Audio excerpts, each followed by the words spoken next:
At the time this film is made, I'm a few weeks away from earning my master's degree from Marquette University. Sure, it's an accomplishment, but I thought the same thing when I graduated from my undergraduate program. The thing is I've always had this feeling like I was working so hard towards something that I never really wanted. This idea of American life and what success was, what it meant to be successful. Maybe I'm not alone in thinking like that. These are two good friends of mine. That's Chris on the left and Jim on the right.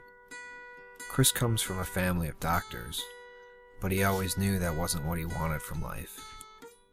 Jim's family owns one of the largest landscaping companies in Wisconsin, but taking over the family business never appealed to him either.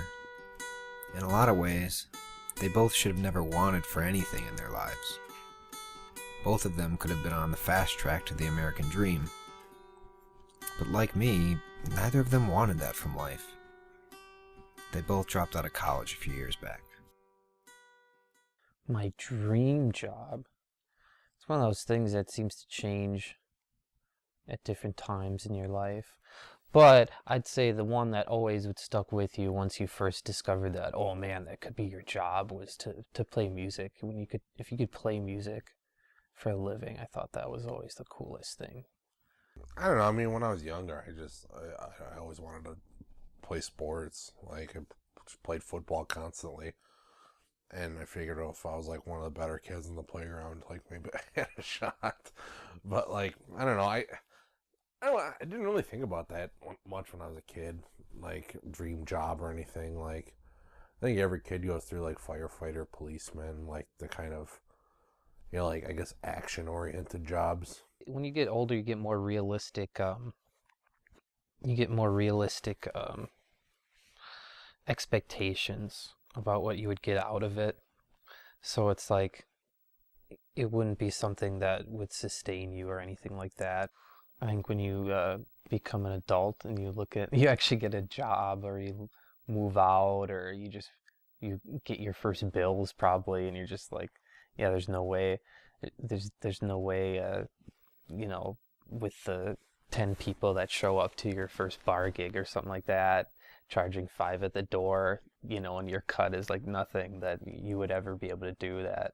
Well, at this point, I mean, to me, I don't know, because I don't equate like job with life or lifestyle. I really compartmentalize like work and not work. Like I don't like as far as I'm concerned, like when I punch the clock, like I'm fucking done. Like work is over. Like I don't think about work outside of work. When I'm at work, I want to work my fucking ass off, punch the clock, and get home. And when I'm home, I want to not work.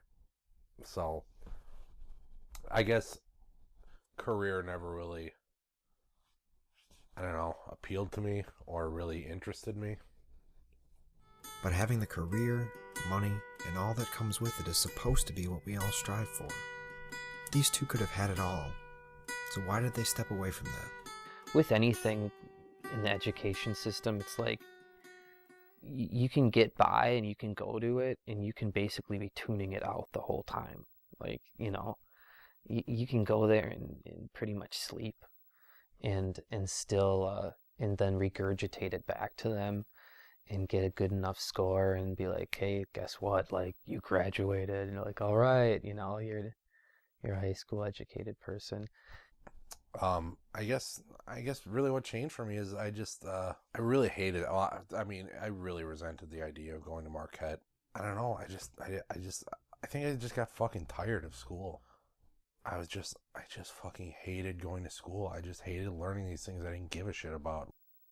That whole thing they always tell you about, it's funny because now it seems like it's even coming out in like some like publications and online news sources are writing stuff about this, and the fact that whole thing that they tell you when you're a kid, that like, if you just want it bad enough, like, it'll happen. Like, you just have to really want it and really work towards it. Oh yeah, I mean definitely in college. I mean, everyone is just like, get a degree, get any fucking degree you can, Just get a fucking degree, and that's that. And then you have the degree. Nobody can take your degree away from you. You can go get a job that requires a degree because those are the ones that pay really well. And it's like, I think now you're starting to see where that's not necessarily true anymore. Maybe it was at some point, maybe. But now it's like you hear all these people who they put in so much and then they just get completely destroyed. So it's like, who knows? Like, I think that's funny, and I think that's still something that they even still tell you, like today, and they just don't kind of get it. Like that's not, I don't think it's true, you know. So yeah, I mean, that was really drilled into my head once college started. Is just get the degree, and we'll basically leave you the fuck alone. We'll get off your back. Both went into their first year of college despite their doubts. And like many freshmen, neither had a clear idea of what they wanted to do there. Either could have easily chosen to follow in their parents' footsteps on the path to conventional success, but Chris and Jim did what I think many in our generation consider doing. They looked for happiness elsewhere. They knew that they weren't going to find it in a classroom. They knew they weren't going to get it when they got their degrees. It had nothing to do with school or the classroom or the idea of what their parents thought success looked like. They went a different route. Yeah, it's one of those things, like, when you look back on it now, you kind of like, you have a clearer picture of, at the time, you're not really sure, like, if it's a good idea or why you're even doing it.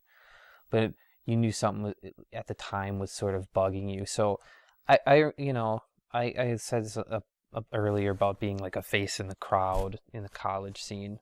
My first year of college was like extreme isolation. Like, I was going to Whitewater with my best friend at the time, and I barely saw him.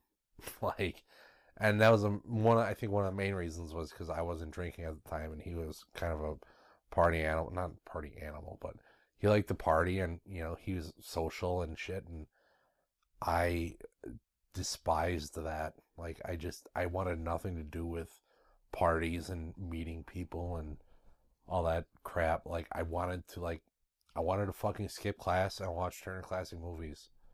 And, like, I played video games on my floor, like, by myself fucking constantly. And I never spent I spent one weekend in that dorm my entire year there. Every other weekend I went home, and the one weekend I spent there, I watched Batman Begins and, like, stayed in. Just stayed alone. So my first year of college for me was really more like a vacation than anything. A nice, isolated fucking vacation where I just played Ninja Gaiden, like, constantly, and watched a lot of classic movies. It always felt weird, the whole group think thing in these huge halls like that, and it wasn't engaging at all. And I just remember just realizing that you could get by you could get by just showing up and just giving them what they wanted, and that was it. And I'm like, wow, this was being educated. And it seemed just weird to me. And I hit a wall because I just didn't know what I wanted to do. So yeah, my first year, I did not feel academically stimulated at all. Like, at all. I felt way more academically stimulated in high school than I ever did in college, hands down. There are some classes I really enjoyed, but ultimately I didn't want to jump through the hoops of, like, fucking chemistry and, you know, biology and, like, public speaking and shit like that, like, because I just wanted to do writing. I just wanted to do writing classes, and so I eventually just quit going to UWM completely. I hit a wall. I didn't think I knew what I wanted to do, so I'm like, well, maybe I'll step out and get some real life perspective and see if I can come to a conclusion from that. And then I just had no desire to go back because I felt that everything that I learned by myself afterwards was much more useful to me than what was going to come, what I was going to get by accruing a bunch of debt and coming out and not necessarily even having a job or something. Our society would label these bad decisions, but it's important to ask why. Why is it not okay to find happiness in one's everyday life? Why does happiness have to be connected to a job, money, and success? After completing my second degree, I can tell you that I've yet to find my happy ending. Maybe I'm looking in the wrong place. I don't think it's the two are mutually exclusive, like a good job and happiness. See, yeah, I don't know. I don't know if I made the right choice. I hope that I have.